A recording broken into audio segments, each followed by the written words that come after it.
পারভেজ আহমেদের জন্য দোয়া করবেন। অবশ্যই আপনারা দোয়া করেন এবং ভালোবাসেন, তাই আজকে এখানে এত মানুষ এসেছে।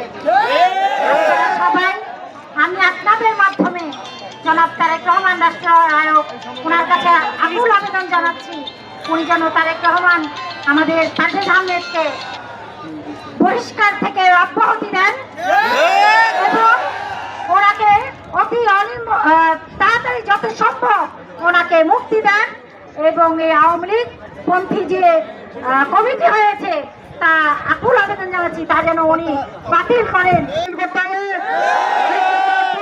আমাদের প্রিয় নেতা পারভেজ ভাইকে মুক্তি দিতে হবে এবং তার বহিষ্কার আদেশ প্রত্যাহার করতে হবে।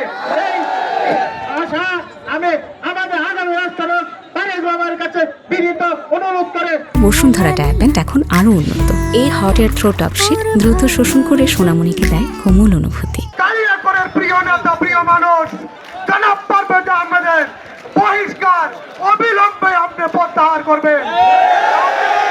বাংলাদেশের নয় শুধু দক্ষিণ এশিয়ার সর্বোচ্চ নেতা জনাব তারেক রহমান, আপনার কাছে আজকের এই পথসভার মাধ্যমে বিনীত প্রার্থনা 40 বছরের আপনাদের এই আদর্শের কর্মীটাকে উপরে কোনো অবিচার করবেন না, অবিলম্বে তার বহিষ্কার প্রত্যাহার করবেন। দল থেকে যে অন্যায় ভাবে এই নেতাকে বহিষ্কার করা হয়েছে, আমরা অবিলম্বে পারভেজ ভাইয়ের এই বহিষ্কার আদেশ প্রত্যাহার চাই।